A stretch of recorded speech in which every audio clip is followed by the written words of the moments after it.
তুই একটিবার আমার কথা রাখবি? তা বলেছে কি কথা ভাই?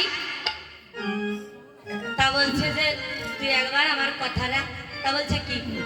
বলছে ডাক রে আমার শ্রীরাম ভাই।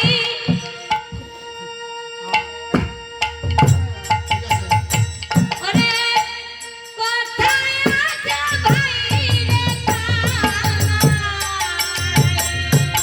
আর ডাকরে আমার ওরে শ্রীরাম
গোপালকে না দেখে মা আমার গান হতাশায় বুঝি প্রাণটা চলে যায়। তুই আর বিলম্ব করিস না ভাই, তুই শীঘ্র করে ভাইকে ডাক দে। তো ভাই শ্রীরাম কি করেছে? আগে দূর থেকে ভাইকে ডাকছে, ও ভাই কানাই, ভাই কানাই, তুই গৃহে ফিরবি না ভাই? একবার গগনে পানে চেয়ে দেখ, গগনে যে বেশি বেড়া নেই।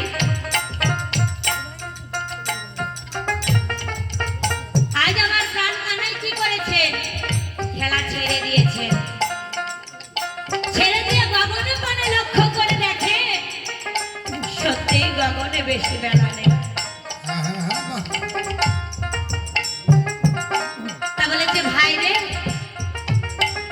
সেই কোন প্রভাত কালে এসেছি সূর্যদেব যখন পূর্ব আকাশে উদিত হয়েছিল, আর দেখ সূর্য আজই পশ্চিম আকাশে অস্তাচলে চলিয়েছে। আমার মা বুঝি আজ আমার পথ পানেছে, আর মা বুঝি বেঁচে নাই। তা বলেছে ভাই শীঘ্র করে পাল জড়ো কর। তা বলছে ভাই পাল জড়ো কর। ভাই করে নবলক্ষ ধেনু আমি জড়ো করতে পারবো না, তুই কৃপা করে তোর ধেনু বাছুরগুলো তুই একত্রে কর।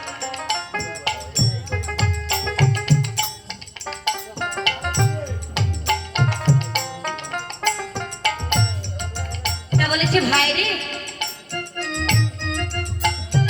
তুই একটিবার কৃপা করে তোর পাল জড়ো কর। তা বলছে পাল তো জড়ো করবো, একবার তোর ওই ভুবন ঘনানো সুরে ধেনু বাছুরগুলো ডাক দে। এই প্রাণ কানাই আমার কি করেছে? আজ আজ আমার তার মধুর মুরলি দিয়ে ধেনু বাছুরগুলো ডাকছে, আর চাঁদ মুখে বেনু দিয়া সব ধেনুর নাম দিলয়া।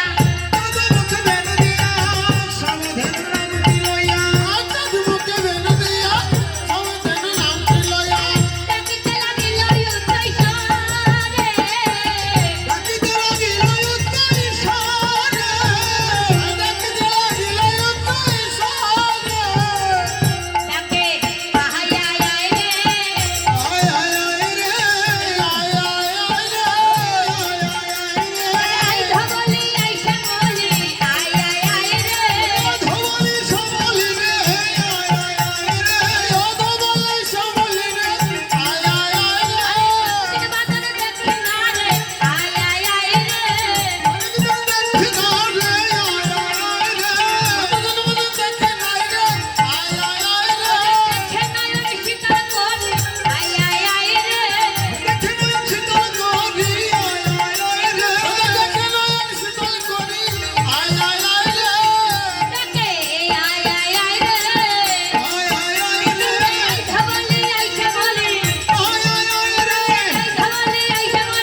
বৃন্দাবন মাঝে আমার প্রাণ কানাইয়ের মধুর মুরলী ধ্বনি আজ ভেসে বেড়ায়। আর সেই ধ্বনি শুনে আমার ধেনুবংশগুলো কি করলো? আজ তারা পথের দিশা ফিরে পেল। ওরা